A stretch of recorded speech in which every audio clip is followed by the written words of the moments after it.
Space, the final frontier. Well, okay, not really. All right, take two. Here in the Mitten State, welcome to Code 47, bringing you all things Star Trek, spanning the quadrants, the best thing since the neutral zone.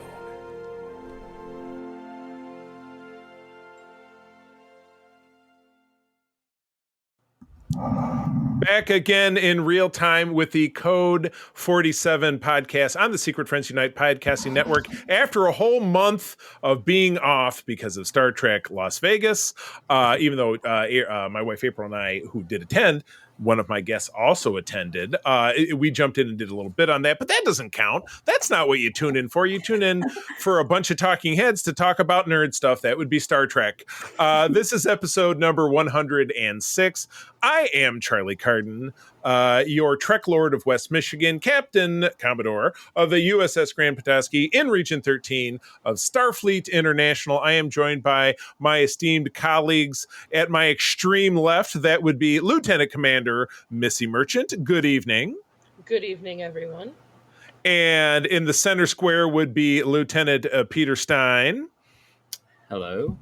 And all the way to the right would be, without rank so far, Jen Watson from Chicago. Good evening. Hi. Oh, my goodness. Well, it is really great to be back. And, again, we took that kind of necessary break while Missy and our friend Kay and then April and I were all out enjoying Star Trek Las Vegas. And we're back here. Yeah, we're back. Yes, we're back here doing this thing. We're going to be talking about now Star Trek Stranger Worlds has concluded, but for the sake of stretching out content, we're not going to be talking about the season finale or the final two episodes. We're going to be talking about the two episodes prior to that, and then we'll be launching into wrapping up, concluding, I should say, talking about season 3 of Star Trek Enterprise. But without further ado, we would be nowhere in our overall Secret Friends Unite podcasting network without the great support of our Patreons, one of whom is on this very program. Oh my goodness.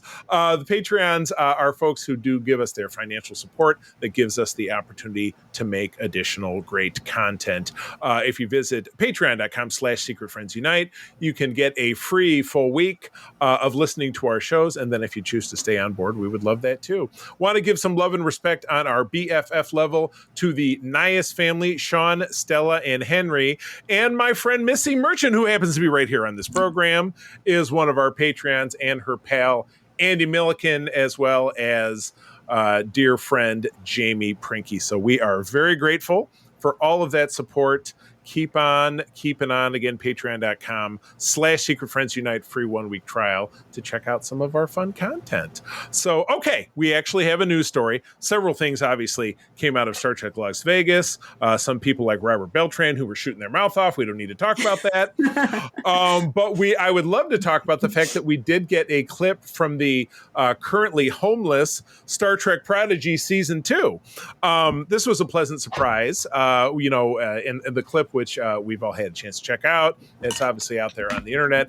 Does show the former crew of the Protostar somebody's dropping something. The former crew of the Protostar hanging out on Earth, but a shuttlecraft comes overhead, and out steps our beloved Robert Picardo as the emergency hologram. There we go.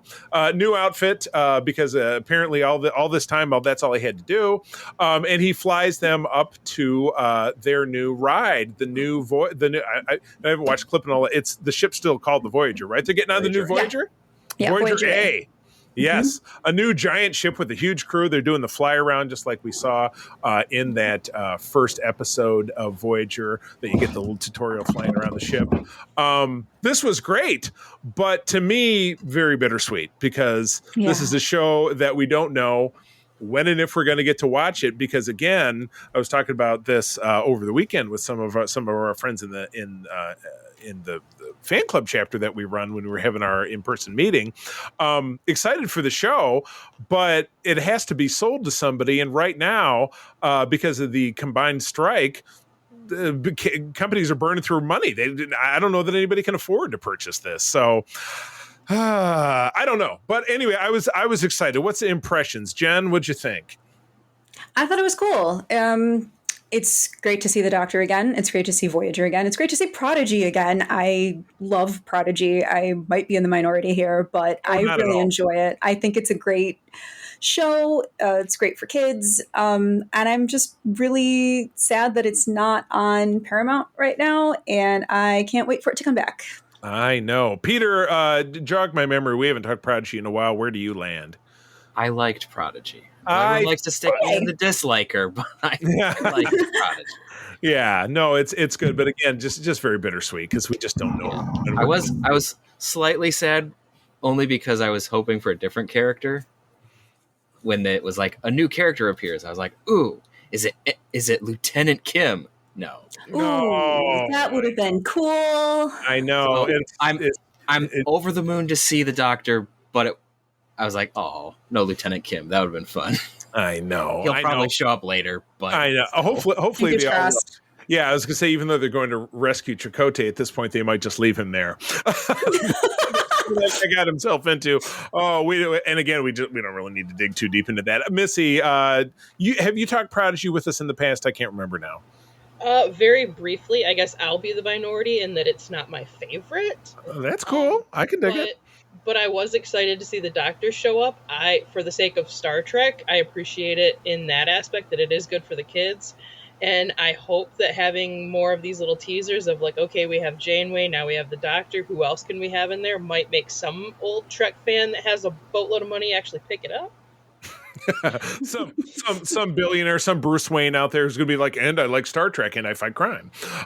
Yes, we'll see if that turns up. So anyway, as news on that continues to evolve, obviously you will hear that from us, not only here, but of course on all of our social media feeds for the Secret Friends Unite network. All right, let's move into talking about Strange New Worlds. We're going to be tackling episodes 7 and 8, episodes 9 and 10, which will wrap up the season, is what we will be talking about next time. And that will actually lead us right into Lower Decks when we get into the month of September. So very, very excited about that. Peter, why don't you kick us off? And I'm wearing my Ritos tee. Woo! There, that's my dress up. I was Peter, my sassy Vulcan salute. There you go. So yeah, jump us on into episode. In honor 7. of what this episode doesn't do. Episode 7, Those Old Scientists. POS! An accident while investigating a time portal sends Ensigns Beckett Mariner and Brad Boimler, though not at the same time, through time from the 24th century, and Captain Pike and his crew must get them back where they belong before they can alter the timeline irrevocably. All right. Well, Peter, since you do the reading, you can jump right back in with your impressions of this episode. This episode was fantastic. I thoroughly enjoyed the animated elements that they brought into it. The opener with the crew, but also the opening titles where they lower decksified the World's opening titles. Totally awesome. My brother and I were sitting there laughing at the space slug catching on fire. It was the fully fleshed out koala right at the end. That was pretty great. I think that's a joke that maybe they should take a break from, but it was funny. It worked out. Oh, I'm thinking Burning Space Slug can be an early favorite for the name of the episode. I really, really enjoyed how Jack Quaid brought in all of the animated mannerisms of Boimler. Like he really to the point of like the hand gestures and everything. It was really, really well done translating these characters from animation to live action. The overall, the plot was, pretty good. I think the Uhura plot was a little weak, simply because it felt like this was something that they foisted on the character simply to have an interaction between her and Mariner. Could be. I can see that. Mostly because, like, in the episode previous and a couple other times we've seen her let off steam and do things for fun, and then it's like, oh, she's all about work. It's like, that's not how you've been writing the character for the last season and a half, so it just doesn't really drive terribly well. Kind of a sitcom-y toss-in. Yeah. I mean, it worked. It was fun, but it just was a little odd for me.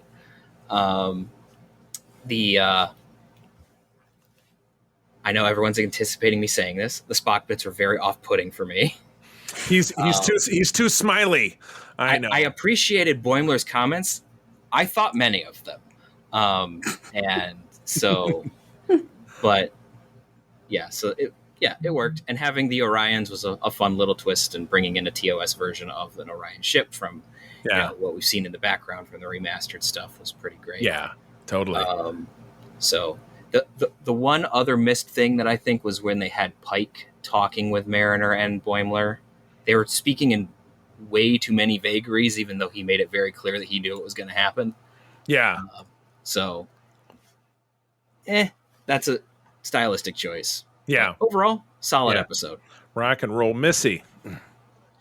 It was one of my favorites, probably one that I've laughed the most at.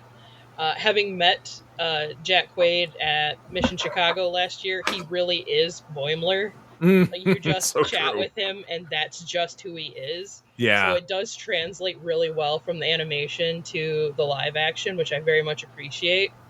And I really, probably my favorite part was his arc throughout this episode of him trying to fight himself and his own nature. He essentially gets to live his dream, his fantasy of going back and meeting his heroes, but then he can't do what he normally wants to do. And he also has to fight his disappointment. And like, I really thought this was going to be different. And now I have to let them help me figure out how to not fuck it up, basically. Right. Never meet your heroes, right? Yeah. Exactly.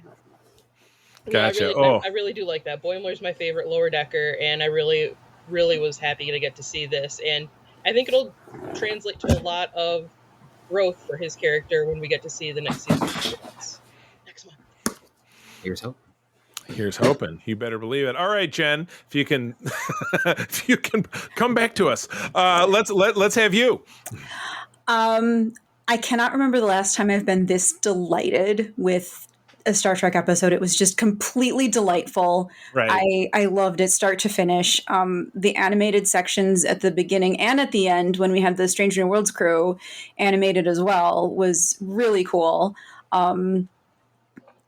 I couldn't stop laughing. I mean, it was Lower Decks and it was Strange New Worlds, and I love both of these shows, and it's two great tastes that taste great together. So your chocolate and your peanut butter. Yeah, exactly. So I had a lot of fun with this. There's too many things to reference that I think my favorite of the jokes was the Riker, as Boimler is like just Kobe. Kind of, yeah, and like.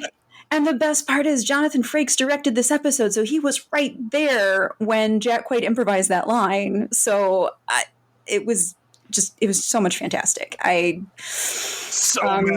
Yeah. I mean, as a Spock Chapel shipper, I was kind of disappointed by the whole thing in the elevator. Obviously, I know that this isn't going to work out, but I can have fun in the meantime.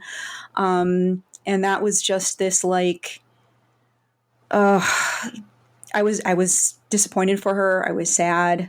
Yeah. I was hoping that we'd get a little bit more time with this ship before it sank, but it is what it is. It was. I mean, it was doomed from the jump because again. Yeah, we're a prequel, but we are set apart by 5 years, and we know that they've even made allusions to the fact that in season 3 we're going to meet Roger Corby, who is Chapel's eventual fiance, who ends up being a robot guy. Oh, oops, spoiler from 1966. Sorry, but I was just beyond delighted having spent actual time with Tawny Newsome. I mean, I was on stage with her on the cruise doing a comedy skit.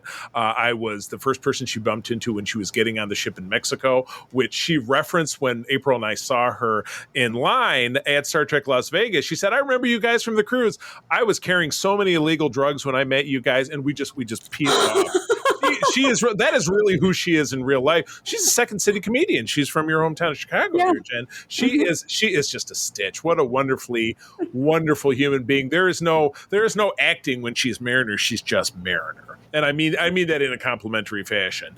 And to see her translate that wonderful style to spending time with Celia Rose Gooding, even then again, if we're kind of bouncy about who her character is like, you're right, finding her, she's super studious and super serious.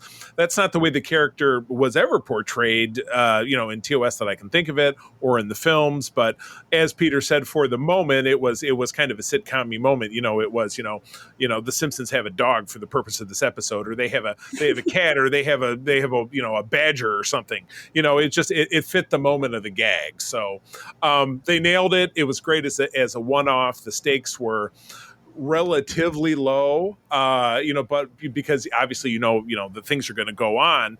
I love the portrayal of kind of dancing around number one's character, and Boimler's super awkward around her because he idolizes her. That was fantastic, and she just can't figure it out. But when she does find out, she says, "Oh, there's a poster. It's a pinup." She says, "It's a poster that's pinned up. Are we talking about the same thing here? I don't want to know." But she is genuinely touched when she finds out that she is basically an icon for Starfleet, seen 125 years later. So I love that, loving the number one character as I do. So this was in a lot of cases, and again we'll be getting into talking about Star Trek Enterprise, the unceremonious end of that show, which was called a love letter to the fans, when we truly know that the end of Enterprise was a middle finger to the fans. This was a love letter to the fans. This was, we see you, we love you, and please enjoy this. It hit all the notes. It hit all the notes for me. So I was happy. So no, that's next week. Yeah. Oh, well. We'll and by the way, we'll talk Jen, about those. You did score episode title name, Two Great Tastes That Taste Great Together. Okay. Now the name of this episode. All right. Well, we are going from the comically fun to the extraordinarily dour and serious. And Missy is going to tip us off after I read the lead in. Episode 8 is Under the Cloak of War. Captain Pike and his crew welcome a Klingon defector aboard the USS Enterprise, but his presence triggers the revelation of some shocking secrets. Missy. Wow. So much going on in this episode. Kay and I at our Psychology of Star Trek panel in Las Vegas actually included clips from this with the references to PTSD, both with Christine and with Dr. Mbenga, more so with him. It's the literal embodiment of what wartime PTSD would look like. Being confronted with somebody that you were, an enemy against in battle, having the immediate dissociations, the callbacks with phrases, with medical equipment.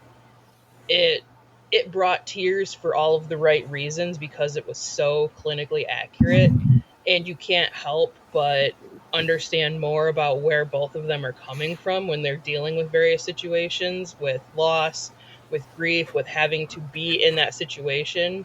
I mean, they were medics in these different Klingon war battles, and to be able to move forward with a medical career and still deal with people that are coming in injured from various different things and be able to separate the two is huge. Yeah. I really appreciated that. I liked that we got to know more about Mbenga's character arc with what was kind of, to me, a big shocker at the end with his reveal. I was not expecting that. I will say that much. No doubt. But also as a throwback, because Discovery, obviously my favorite, nobody's shocked at this point if you listen to any of this. Yeah. What I was thinking during the middle of this episode is this actually gives a lot more ground level credit to Michael Burnham's actions in season 1 of Discovery when she initiated the Klingon Wars. Because in season 1, it's kind of an underlying theme of we started the thing, I killed the Klingon warriors, and now we have to make this new ship so we can fight it. Yeah. But then this is no, this is what actual people were doing because of Michael starting the Klingon Wars. So that really hit me as okay, this is actually the fallout from Discovery season 1. Totally. And yeah, from that, there was that big chunk of Discovery season 1 where they, got skirted off the mirror universe and they came back home, but they missed this big chunk of the war. And it was, we're back and we lost the war because they were hanging on by a thread. So, this was powerful without a doubt. In any war film where you see this kind, it was a MASH. It was a surgical hospital. And even though MASH was, an 11-year long sitcom about a 3-year long police action in Korea in the 1950s, they did stick their toe in the serious from time to time, but it was a sitcom. So there were still, laughs with Alan Alda saying, the punchline, you didn't see blood spurting everywhere and, people with their organs falling out and stuff. And that's as real gets. Even, as humanity goes to the stars, we'll make bigger and uglier weapons and find ways to make war, get made with us. And Star Trek exists for this kind of commentary. And, it's incredible to hear from somebody of your professional ilk that they got it right. So that just goes to prove that, I said it from the jump because I did get a screener of this season and I got to watch the first 6 in a row. And I was not teasing you guys for teasing purposes, but I'm saying, guys, season 1 was great, but this puts everything to bed. This entire season blows me away. Jen. So if I had a nickel for every time in the past week that I watched a bright, delightful, self-referential comedy about finding one's identity amidst heavy expectations, featuring characters from 2 different worlds meeting, followed up by an introspective, cinematic, and sort of depressing piece about the horrors of war and personal responsibility that flashed back and forth between time periods, I'd have 2 nickels, which is in the lot, but it's really weird that it's happened twice, because the Lower Decks episode and this Lower Decks crossover and then this episode happened kind of around the same weekend as Barbenheimer. And oh God, you're right. Gee. Yeah. So I'm like, wow, this kind of whiplash of it it's really similar. So I felt at the end of this episode the same way that I felt walking out of Oppenheimer, which was I want to watch Barbie again. I want to watch the Lower Decks episode again. I get back to my happy place. Yeah. Yeah, but I think that stories like this definitely need to be told. It reminded me also a lot of the Siege of AR 559, the Deep Space Nine episode, where it's so heavy and so realistic, but such an important story to tell. Yeah. And you don't really know what's happening with Mbenga. The fight that happens with him and the Klingon ambassador at near the end, it's behind a screen. That is under the cloak of war. That is the name of the episode, and it's happening. You don't. It's not clear. Who did start it? Is this guy goading Mbenga to kill him so that he can then die with honor and go to Sto-Vo-Kor because it's in a personal combat, because he feels guilty? Or, there's all of these questions about guilt and responsibility and, of course, the PTSD aspect of it as well, which is not to say that I disliked this episode. I liked it very, very much, but it was heavy. Yeah. Yeah. Heavy like a thump. My goodness. No, I agree. Yeah. Peter. I did not like this episode. I'll just say that straight off the gate. For me, the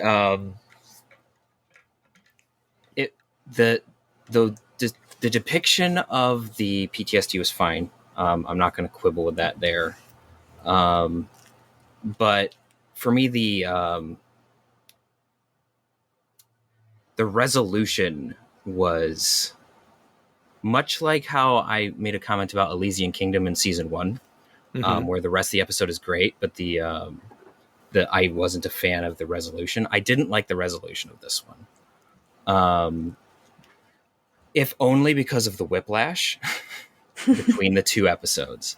Yeah. You end with M'Benga in the previous episode going, "What the hell is in this thing?" very comically. And then in this episode, we are now dealing with, at least my read of it, perhaps justified. But this is more or less unambiguously M'Benga just killing this guy. That was my read on it. Now I hear everyone else's read on it. Mm-hmm. Welcome to your opinion. Everyone has a different read on the episode. As are we all. Yes, that's what we're doing here. For me, it was this painted M'Benga in a very bad light to me. And also it also made me think of, hey, this is why we have counselors on starships. Because this is clearly trauma that has not been dealt with in any way. And also M'Benga keeping the secret that he was the butcher. That's a war crime. And you probably should be in New Zealand for that. Regardless. Getting help, right? But you should be in New Zealand.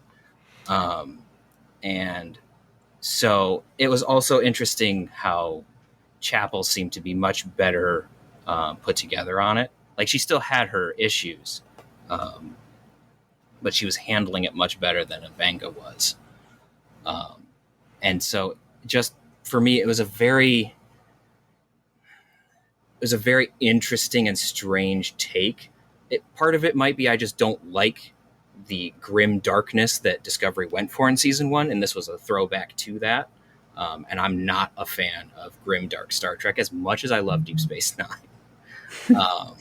It's just not what I prefer. And I don't mind touching on dark and important stories and like stuff that deals with heavy subject matter. But there's a way to do it, and I don't think necessarily that this hit the right notes with resolving character stories in a way that was helpful. I don't know if that makes sense, but it didn't seem to be terribly helpful to me. On a side note, I did like the cameo at the beginning. That was fun. And I thought it was interesting how there has been some retconning of technology.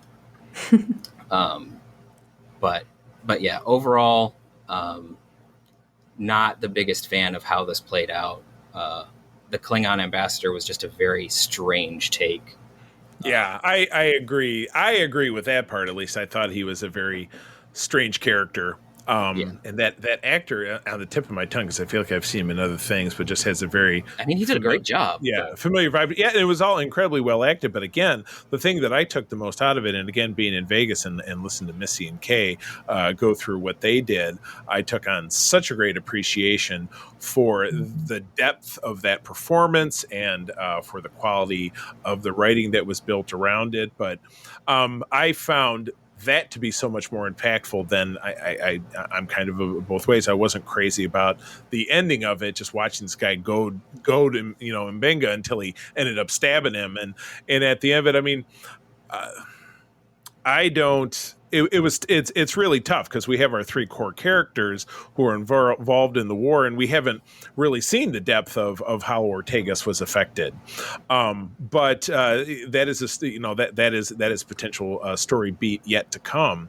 Yeah, a lot of threads left unresolved, but I love seeing, and one of the things Star Trek really does best is speak to our own humanity under the cloak of what have you, under the cloak of whatever kind of story we're telling. So pretty powerful stuff, without a doubt. And then the absolute quantum shift that we get in the next episode is I'm with Peter about the whiplash bit. It's Ted Nugent's whiplash mash of Star Trek is, I would change it to that, but that that's a little too Michigan to make that to make that the name of this episode. We'll take a pass on that. I like what I don't even get that reference, and I'm from here, so I know. Well, it's just oh god, yeah. You're not redneck enough. Yeah, I was gonna say I walk the line of that, but yeah, that's a very redneck reference to redneck rock ding dong Ted Nugent. Sorry if I'm offending anybody. But anyway, can I be indulged for one more little psych nerd point. Absolutely, you can. Please. So, not disagreeing with the resolution, I don't think that Mbenga's arc had to have this essentially blatant murder involved in it. Yeah. But it also kind of tied back in. It was very subtle, and probably to people not in my profession or like any kind of psych nerd inclined, it actually did hark back to like the World War II obedience studies that were done, as far as kind of investigating if normal people, when put in stressful situations, would do things up to and including torturing and killing people without necessarily having a just personal cause. And they actually did determine that like 78% of the normal American population, if put under stressful situation, would cause harm or death to another person for their own safety. Wow. Yeah, it's actually not something that I knew about. So that is it's staggering, but it's, knowing the ugliness that exists within humanity that gives us world wars and genocide and things of that nature. It's not at all surprising.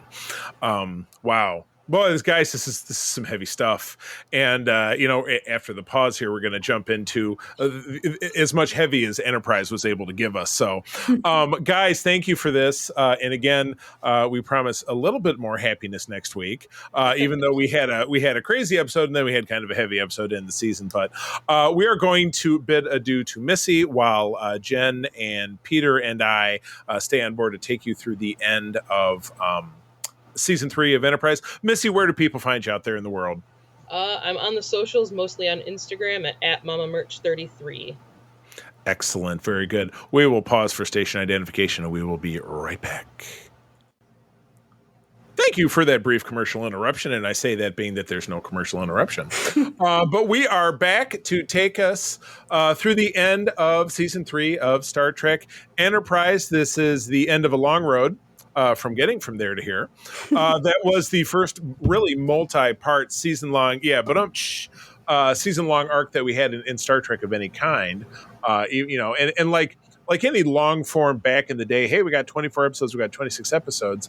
No matter what, you're still going to have wasted segments, and it's not that we don't get a few here that you're like,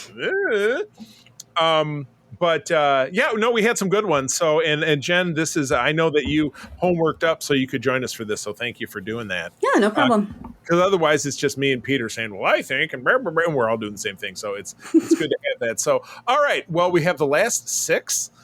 So without further ado, I will read the first one and then we'll just go down the line. Everybody gets to read one and the person who read it gets to talk first. So I'll start off with episode 19 of the season, Damage, or Damage if you prefer, written by James L. Conway, directed by James L. Conway, writer is Phil Strong. From April of 2004. The Enterprise miraculously escaping the big shootout that happened last season is absolutely falling apart.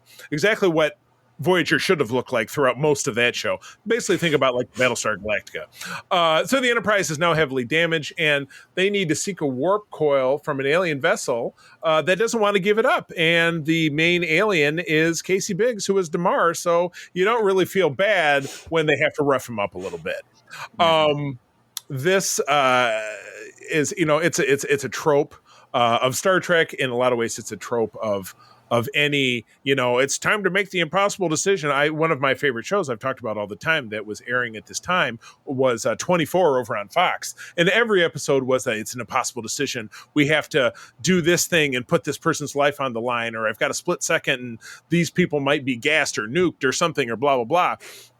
So this was, we're dying, but, our ship is falling apart. We've lost 18 people. Everything's being held together with spit and bubblegum and twine.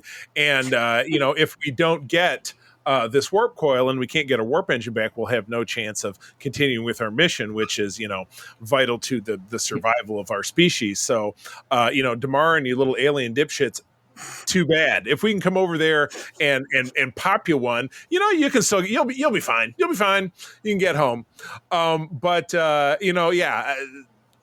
being that this, this is a prequel and we're functioning outside of really the Federation and just Earth Starfleet and having to we'll have a rule someday, a directive, the first directive, the most important directive. What was that again? I forgot what I was talking about.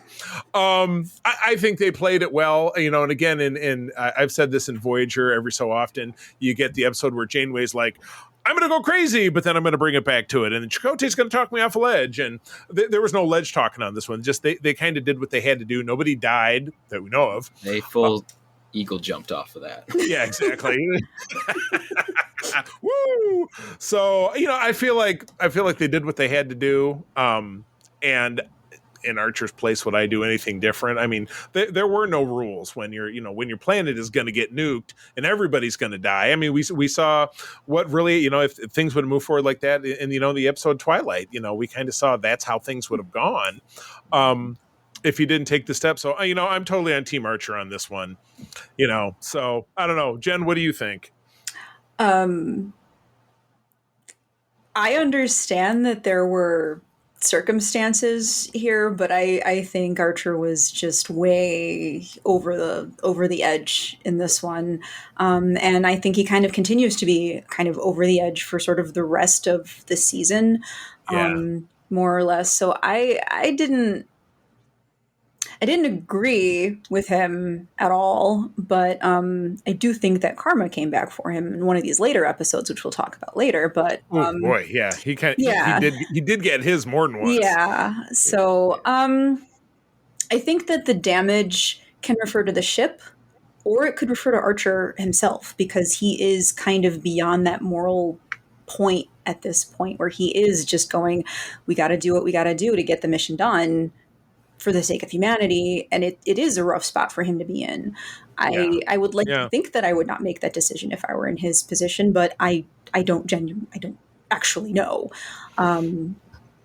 So I mean, there's other things that are damaged at this point too. I know that T'Pol's dealing with some stuff too with her trillium addiction, so she's dealing with some damage for herself as well. So everyone's damaged. Everyone needs. Everybody needs a big hug at the end of this episode. Yeah, There's no for doubt sure. about it. This was the big hug episode, without a doubt. Well, Peter, you are one of the bigger Enterprise guys that I know, and I know you love Archer. So was he a little too Jack Bauer in this? Was he just like, forget it, I'm just going to do whatever? Yeah, we'll probably get more into it when we get to season 4, but there is a turning point for Archer for me where he gets really bitter and angry, and this I think is the beginning of it, if not like the exact turning point, right? Where he suddenly is. This is where we see Archer be absolutely desperate. Yeah, big time. He's freaked because it's like, if we don't have this warp coil, we're not going to be able to meet Dager. We're not going to be able to find the weapon, and we're just going to be shit out of luck. Yeah, big time. And so there's a clock ticking down. He's like, Earth's going to blow up, and so he is literally losing his mind about and he's losing his mind over this. T'Pol is losing her mind because of Trellium. Trip's not sleeping, and well, Trip is his own trip, so Trip is on his own trip. Yeah. Well, yeah, maybe he should do a little of that Trellium. That might straighten his ass out. No, that probably would make it worse. No, he's already hallucinating. He doesn't need any more. Yeah. He doesn't need more. So this is one of those like situations where in times of war, I understand why he did what he did. I do not think it was the moral thing to do, but at the same time, in the words of our inimitable Vulcan, the needs of the many outweigh the needs of the few. He didn't have an option, and he kind of had to. And there's part of this where you can see that that's torturing him. He doesn't want to leave someone out here. You see some of that back and forth with a few people. Yeah. But overall, he's just we have to do this. And he hardens himself, and he embitters himself to just callously deal with this. Yeah.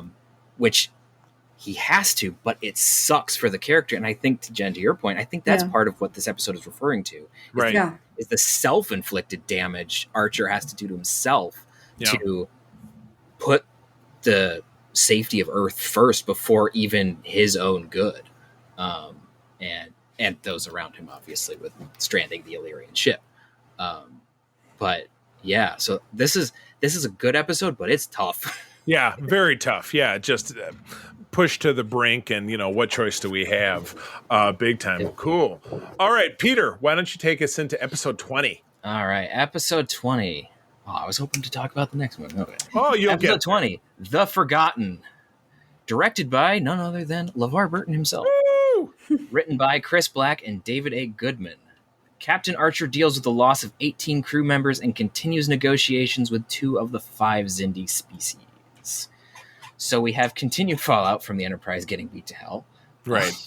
With more things blowing up and people dying. Right. Well, they can't swing into, Starbase and be like, hey, slap a fresh coat of paint on this bad boy. There's nowhere for them to go. I mean, they're probably this expanse. There's nothing. There's nothing there. It's an expanse of emptiness. That's why. Yeah. And they don't have replicators. So they're lucky that they probably still have food and water, with the ship blown up as bad as it is. Yeah. Yeah. So we have this whole struggle with death. We have, T'Pol now dealing with emotions. Ooh. A Vulcan dealing with emotions. Me feeling emotions. So this may be part of where I have sometimes a problem with how Vulcans are portrayed with emotions. Well, when you're sucking on that trillium pipe, the stuff's kind of cracked. Really, it's completely understandable in this situation, but it's handled very interestingly. Yeah. And appropriately, Phlox talks about the genie in the bottle. You kind of popped the cork, and now it's just this. Is what's Here comes Robin Williams. Blah, blah. Well, I know it's not that bad. Yeah, just not nearly that fun. Yeah, we wish. So we get more justification of we get a little bit more of Degra and Archer talking with another Xindi about how the Xindi are trying to justify their own actions. Why did we build the weapon? And so it's we're built it for defense, but then you have this somewhat rational discussion going on, and then Trip just busts in you vaporized everybody, and my sister was there. Reasonable, right? He kind of does go Kermit. You're right. He's like, blah! Yeah. He was for sure a little over the top. Yeah, he's on fire at that moment, and it's completely understandable. I'm not gonna say people don't blow up without reason. It does happen, but you see where a lot of that hurt, a lot of that anger in the crew that we've seen building from episode 1 of the season just occasionally just bursts out. We saw it happen in Archer in the last episode, and in this episode we see it kind of the dam breaks and Trip just loses it at Degra and the other Xindi. Well, he's been trying to keep it together for so long. He has been trying to keep it together for the whole year. Yeah, it's not working. You can only keep it together for so long. Right. Yeah. And he's dealing and this is some pretty serious trauma. He was close to his sister, and it's just and now he's face to face with the people who designed and deployed this damn thing. Right. Exactly. It's coming to face with your sibling's murderer. That's rough. Very true. They didn't literally pull the trigger, but they may as well have. Yeah. That's how Trip reacts. Yeah. So there's a lot of interesting stuff here. We get a confrontation between the Enterprise and the Xindi, and the Enterprise gets damaged and runs away. So we get the next episode. But there's a lot of emotion, a lot of stuff being handled in this episode, and I think this episode, in kind of a bottle way, handles it pretty well. And I know some people are going to remind me of other things I've said about Strange New Worlds, where I don't like how some of the episode is all about emotion. I don't like it dragged out. This handles it in a kind of a bottle way, and I think it was pretty well done. And yes, the emotions continue through the rest of the season, and they've been going from the beginning of the season, but it doesn't always blow up in different ways. So anyway. Yes. All right, Jen. Someone else. I don't really have anything to add, actually. I think that sums up a lot of my viewpoints on this one, too. It's everything that's been going on so far with this season is really, we are getting into the home stretch here with this last run of episodes. So stuff that has been building for so long, whether it's, Trip dealing with the loss of his sister, Archer kind of on this edge of reason here, and T'Pol with her addiction, like everything is just ready to explode. And and in this one it does. Deeper pitch. So, Yeah, big time. Yeah. Big time, with so much more to come. Yeah, I agree. The emotions coming from other sides, all sides, and then the big three. This was the episode, and again, I ended up watching these a little further back than recently, just because we've been off for so long. But this was the episode where Trip is tasked with writing the letter about his non-time. Yes. So he's trying to write this letter about this young woman, and he's like, well, I barely knew she was on, but she was like a crewman third class, so she was just a kid. Yeah, I'm like, barely knew her, and it's like, well, he was on my guy's team. No, I asked you to write this letter, and he's like, and it does, force him to hold the mirror up and really think about, what will my words mean to her parents? What will that sound like? Whether they knew that I barely knew her at all, for me to turn around and say, she gave it all to save humanity, because she did, even though she, got blown out a hole in the ship. So it's not like she jumped in front of a Zindi whipping, but she's just as dead. The same way that all the 7 million people back on Earth are just as dead, who are just, sitting there drinking your morning coffee. She was there to save humanity, and through her sacrifice and the sacrifice of the other 17 people, the ship was able to get as far as they did. So I do like, if I can just interject, that the writing of that letter is a way for Trip to come to terms with the death of his sister in that big time point as well, because he's writing what does he want to hear. So yeah. Yep. So it's an absolute moment of growth for him. So absolutely excellent stuff. Okay, so now we shift gears into I don't know if I want to call it a filler episode, but it's one of these, the episode 20 ends with Degra saying, meet me at this spot in 3 days, and it's on the other side of this dangerous nebula. And so, Jen, tell us about episode 21. Episode 21 is E Squared, directed by Roxanne Dawson, and written by Mike Sussman. Airs May 5th, 2004. The Enterprise crew meet their own descendants from an alternate timeline in the past. So we have this anomaly that the Enterprise gets sucked into in the past. They wind up like 100 years or so into the past, and they find that this ship is full of their descendants, and it's a potential sort of timeline for what could happen for them. I think it's interesting.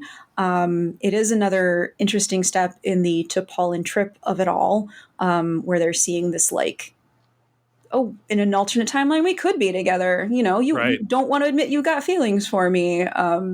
So that's cool to see that sort of starting. But overall, I thought the episode was fine. It has some interesting character beats, but it does sort of take us out of the arc right now. Yeah, it's kind of a my road is closed, so here's a detour. Yeah, it's a breath though. You need to take a breath between. You can't just sort of barrel into everything. Right. So right. Like they kind of are doing, with Strange New Worlds. We got a high and a low and a high and a low, and then we, end on quite a low. There was a better version of this episode, and it was called The Children of Time on Deep Space Nine, which I really dug, and it was the same thing. It forced, in that case, Kira to start to understand that Odo's always loved her, because she meets a much older version of him, and again they're meeting their descendants, and it's like, there was no doubt that Archer was going to move forward, and hey, it's fun to entertain that you guys are our descendants and blah blah blah, but we don't have time for this bullshit. We got to go. But the alternate history people, they still want to find a way to stay alive, but they basically got to fight the school bullies who are around the end of the terminus of this thing that they got to get out of. But yeah, while the overall, the guy who played Trip and T'Pol's son was on a dumb show that I like to call Jag. It's a Donald Belisario show. He played the head dude in the last couple of seasons of that show, a Marine Corps general. So he was the general, not wearing the funny little hat like in those insurance commercials. But you got some nice moments with Trip. You got some nice moments with super old T'Pol talking to young Paul and like, well, you're really going to need him and he can help you out and wink, wink, wink, and it makes it even more disappointing that at the end of the series, in that horrible final episode we get, that I don't know what you're talking about. Yeah, exactly. Just do. We'd like to believe that it ends with demons. Doesn't exist. It's a thing. It's Q. That they never get together. It's just it's a big FU. But we don't need to jump that far ahead. But yeah, it was like you said. It was a blip in the road. It got us through the rift, and then it gets us into the next episode. So, Peter, any thoughts on this quasi forgettable episode? I enjoyed this episode mostly because of the weird time shenanigans and the way that the ship was different. Some of the things are, brought into the next season for the other NX ship that you see later. Yeah, the big columns. That are on the Columbia. Yeah. So there's some interesting stuff. There's like a lot of talk of guilt in this episode, which is another thing that continues. Where you have they're guilty about the fact that that they couldn't stop the weapon either because they got thrown in the past or because they couldn't stop the first one because now they're in the past and they weren't able to stop it then.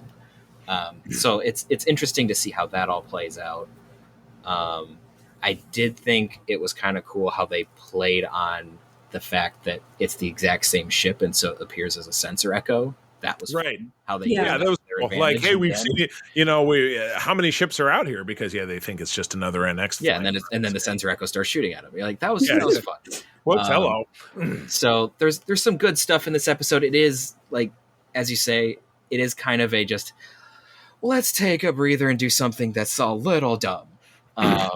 So yeah, but I enjoy this episode. I kind of keep watching it whenever it shows up because I like all the random stuff in it with old T'Pol and Morian and Trip trying to figure out how the heck he's supposed to deal with a child who's older than he is. I'm gonna put you over my knee, old man. Yeah, exactly. It's just hilarious because Trip is like this very we have this certain way of doing things, and then but you're older than me. How am I supposed to deal with it? Like it's just hilarious. So I enjoy this episode. Is it amazing? No, but but it's fun. It is, and it's like you said, it's a good bump in the road, and at the end of it, it was great. But it was what Star Trek does, particularly in your classic era, where you had it's like North Star earlier this season. I love that episode. Didn't have anything to do with anything, but it was the Old West, and it was fun, and I dug North Star is great, but North Star also has some good Star Trek elements in there. Yeah, exactly. So does this one. So. Our horse broke down outside of town. Well, that's all right.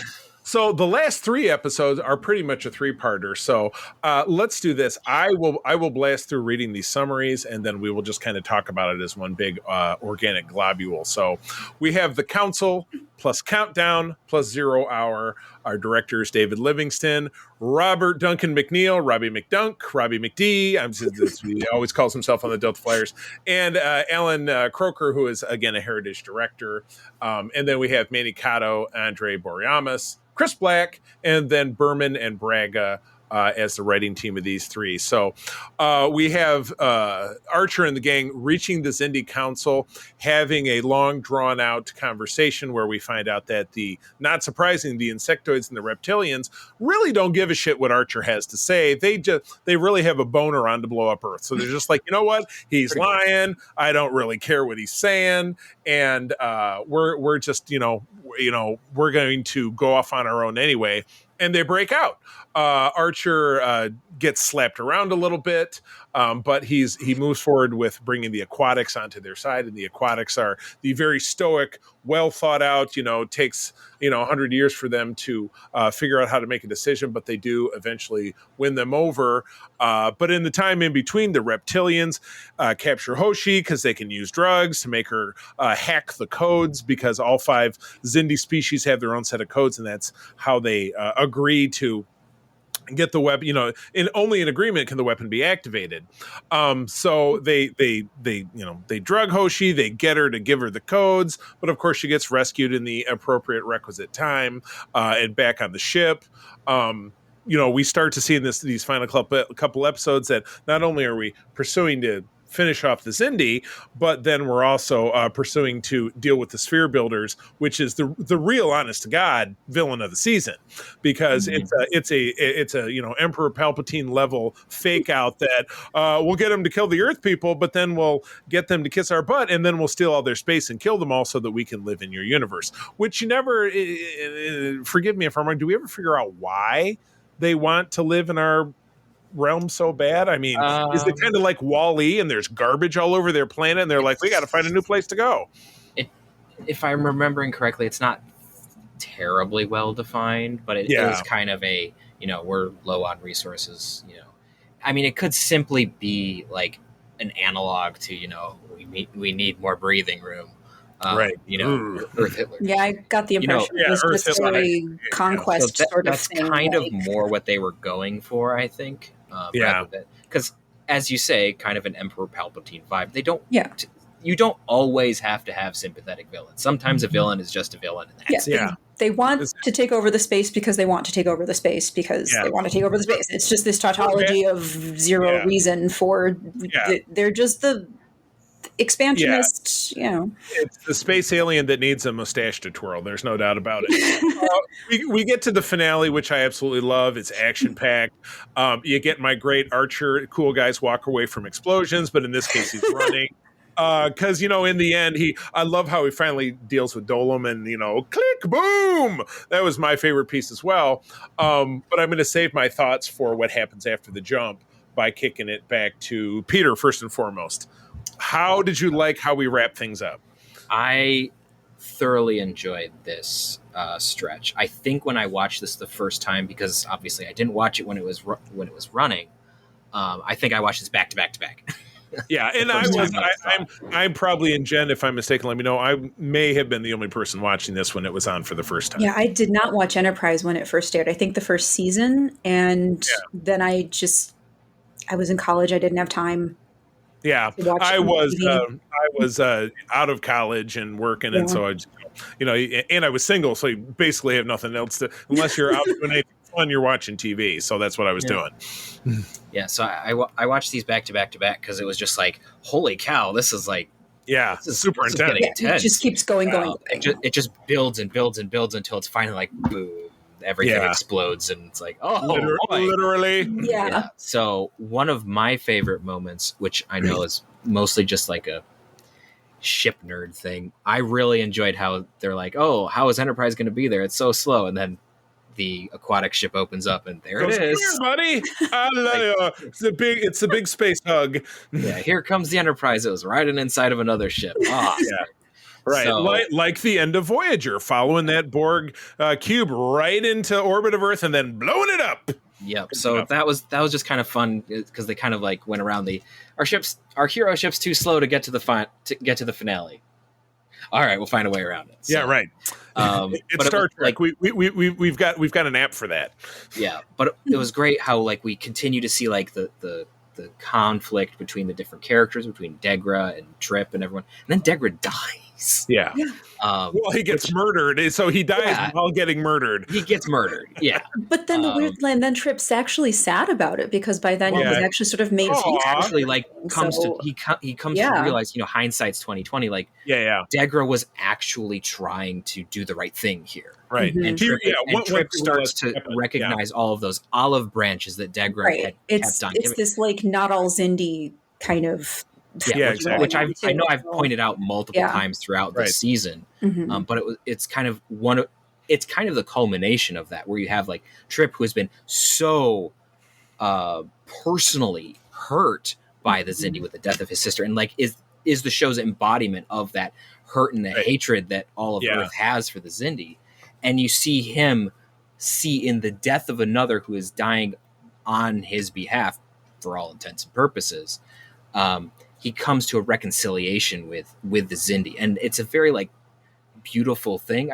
It's not like dwelt on super super long because things got to go boom. Yeah.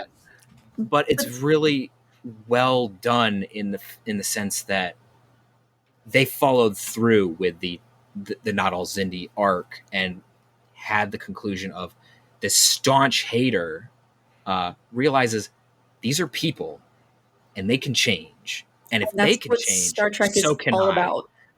Absolutely, it's Star Trek 101. Yeah, right. And they really nailed it with that bit. So, Jen, your thoughts on now? Don't spoil for the jump, because that's one's going to be for me, the after part. But what did you think of the glob altogether? Yeah, it kept going and going. It was just high stakes. So I think, we did sort of need that breath right there. Yeah, fair. And let's see, I'm trying to sort of put my thoughts together on this that are maybe different from anything. You can pass. One of the things that I want to comment on, though, is that it's the reptilians and the insectoids that are the bad guys, and it's kind of on the nose. And I would have liked to have seen just a little bit of a different. They look like bad guys because they're reptiles and insects, and it's like, can we maybe not do that?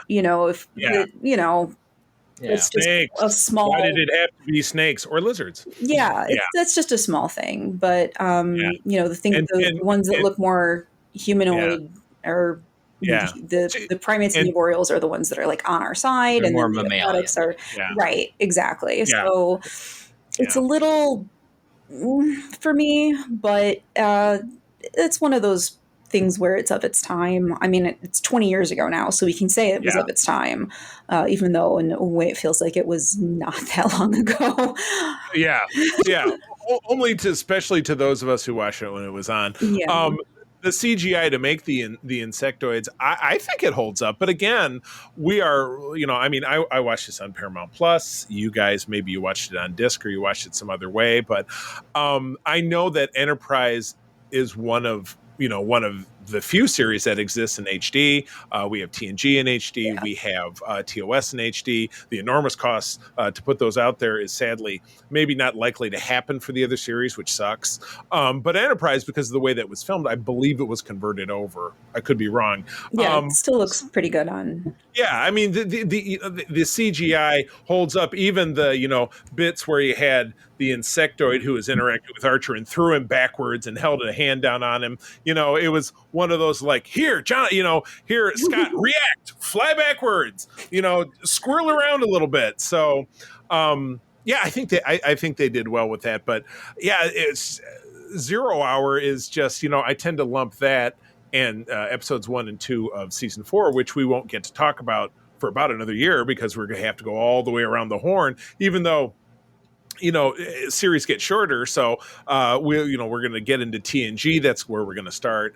Next we'll go with TNG, DS9, and then Voyager, and then we'll be right back again to Enterprise. So it'll be less than a year. But I did absolutely love the super duper left field that we got. It's like, okay, the mission's over. The aquatics are going to drop us off at Earth. Everything's good. Let's hail Earth. Oh, nobody's picking up. What's going on?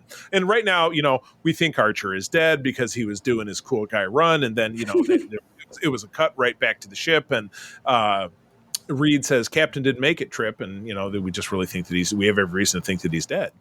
And so Travis and Trip are taking a shuttle pod down to Earth. And suddenly they're flying at P-51s and flying into San Francisco. And it was like, I turned to April as I was watching this again, and I said, I watched this back in 2004, and I'm like, what the fuck is going on here? I mean, that was my honest reaction. Then you cut right to a MASH tent, and you hear German being spoken, and you're like, what is going on? And then you see the Archer is laying on one of the beds. He's all burned up, face of a German, face of a Nazi, and some weird fucking alien you've never seen. In a Nazi uniform. In a Nazi uniform, yeah. and we'll see you in the fall. Screw you. Oh boy. That was that was good. They did well. That was Brandon and Braga daring Paramount to cancel that. Yeah. Paramount. And what sucks is that when Enterprise did come back for season 4, they were really hitting a lot of really great notes, but it was too late. People had lost the interest.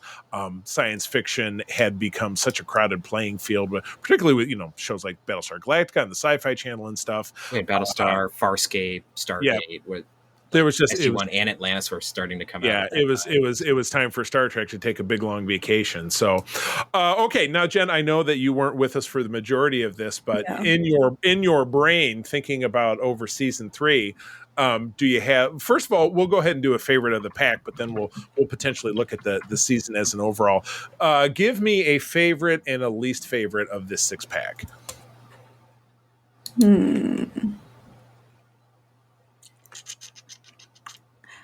I think,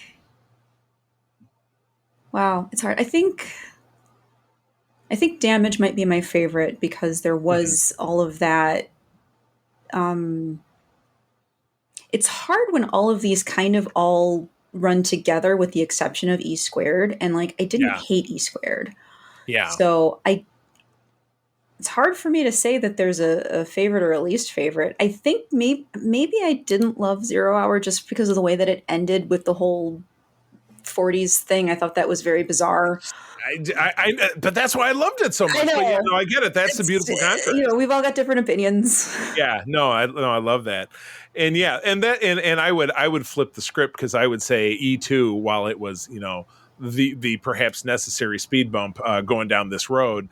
I thought it was kind of the weakest, even though it had some character moments. It was kind of like, but 0 Hour was just, it was very visceral. It was very like, there's explosions and people getting shot and stabbed and blown up and whatever. And I'm like, yay. I mean, it was very,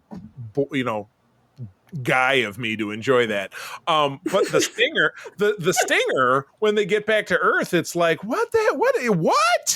It was just, it was really crazy. And I enjoyed the really crazy after the very corny Archer, like running away from the explosion. I mean, it was dumb as shit, but it was okay. It was okay. So Peter, what about you? Out of the 6, yeah, right. These are like the best 6 of the season. I know. That's what makes it so hard, but just that's the deal. I think yeah. I think I'm gonna go for least favorite with Oh man. 6. Suck it up, Boimler. Just do it. I'm gonna go with The Forgotten. Okay. Just because some of the blow up moments were just a little. For me, sometimes I cringe a little bit when people do overly emotional things on screen because I empathize too much and I don't like it. That doesn't make it bad, but I'm just it's just an embarrassment. It just opens up your heart a little too much. We got the Grinch of Star Trek over here. Watch out! Oh, come on! Oh my gosh! So just for that, I guess I'll just say that one, just because I have to pick one. But in terms of favorite, I think I might have to go with Countdown, just because of the resolution between Trip and Degra. Which makes it like, why'd you choose The Forgotten? Because that's where that comes up. Well, I mean, yes, but the resolution is in because you get to see it from end to end as it plays out. Over I think because of the resolution in Countdown, that might be my favorite, just because of that scene. But overall, these 6 episodes is like next to impossible to choose. Yeah, they're all so solid and so similarly solid that it's so difficult to. Yeah. That's why it's like, if I had to pick thing, it's like this one nitpick, and if I had to pick them, this was one scene. You have to pick out the smaller things. And I mean, I watched these kind of all in a row too, right before this, so it's all kind of all smoosh. So they do, I mean, E Squared being the one exception, but it's still a good episode that has its moments for being part of this and part of this run as well. Exactly correct. Yeah, I so real briefly, looking back over the season, and Jen, I understand you're probably not prepped for this because you just watched these 6, but can you think of another great episode in the season that potentially we've not talked about in this episode that stands out to you? Let me check on that and get back to you. Let me just. That's okay. All right. And we'll go over to Peter. Peter, how about you? Right. Don't forget that in our episode 100 bracketology, we did have an episode from the season featured that was. We did. I'm forgetting which one it was. It was Twilight. Oh yeah, Twilight. I did like that one, but Twilight is a fantastic episode. Also directed by Robert Duncan McNeil. Robbie McDunk. Absolutely. Well, I'll tell you what, while you guys scroll, I will say that while Twilight was exceptional, I've already mentioned this episode, I love North Star. I love Old West stuff. I grew up, in elementary school that we had those little read along book on tape, like I do a study unit. So I'd read about, here is the wagon train. And we never did Oregon Trail. That was beyond my time, but I enjoyed playing that game. When it did. Like I had a DVD ROM of that. I was out of college, but I'm like, you have to ford the river. You have dysentery. So I just love Old West. Yeah, you have died. All right, that was as much time as I gave you. So nope, Jen, that's fine. Similitude. Oh, good pick. Yeah, Sim. That is one that stuck with me for Sophie's choice of Star Trek. Yes. That. Yeah. Yeah, no doubt. Yeah. All right, Pete. Yeah, I was actually going to go with Similitude as well. There you go. It's a good episode. It is. Solid second Twilight, but solid second Twilight, and we're referring to Star Trek Twilight, not Twilight with sparkly vampires. That's not happening. Not on this show. We do not have sparkly Vulcans. Yeah, we do not. If we weren't so late in it, I'd change the title of the episode. Maybe another time. Well, good. That takes us to the end of the road, guys. This was fun. We are going to, in our next episode, move into the first segment of season 4 of Star Trek: The Next Generation, the 1990 through 91 season. And again, something I love about having this stable of talent is that it could be all of us. It could be 2 of us. It'll be at least 2 of us because I don't want to sit here and talk to myself because then you should see somebody if you're doing that because you might have a problem. But Peter, where do people find you out there on the socials? You can find me out on the interwebs at Petrus Aquinas in most places. I probably won't respond, but I'm there. You can also find me at ELHMK1's channel playing a Vulcan engineer in a role-playing game. And Peter will also be running a table of Star Trek games at Grand Con here in Grand Rapids, Michigan, Labor Day weekend, where the USS Grand Petoskey will also be running a table. And we're really excited about that. It's our first occasion to be at that show. And Peter, as your sweet spot, you're kind of running the show. So I'm kind of looking forward to seeing you do your thing. We'll see how many natural 20 failures people can have.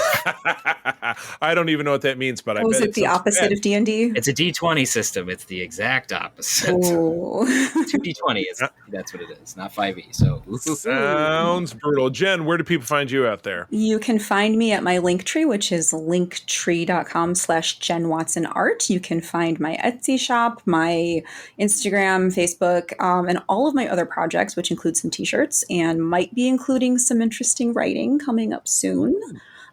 Spoilers. But that's me. Linktree/JenWatsonArt. Good deal. And you can find me over on X/Twitter as @the_C3. Go ahead and spell it out. As I was pontificating, I do head up with my wife, April, the USS Grand Petoskey, one of the biggest chapters of Starfleet, the International Star Trek Fan Club in the world.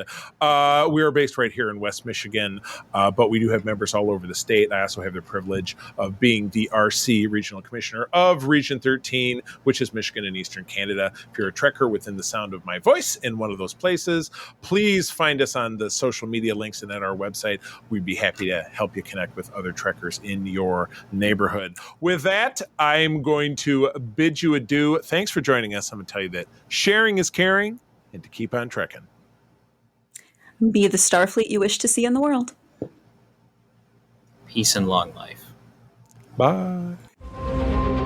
This podcast is part of the Secret Friends Unite podcasting network. Visit secretfriendsunite.com for more great shows, articles, news, reviews, and more. Secret Friends Unite podcasts are available on Apple, Google, Spotify, and other podcast services around the world. If you'd like to be part of the conversation, you can join us on Facebook or our new Discord server, or follow @SecretFriendsU on Twitter. Please subscribe to Secret Friends Unite on YouTube and visit our merch store at tpublic.com. Just search Secret Friends Unite. Thanks for listening.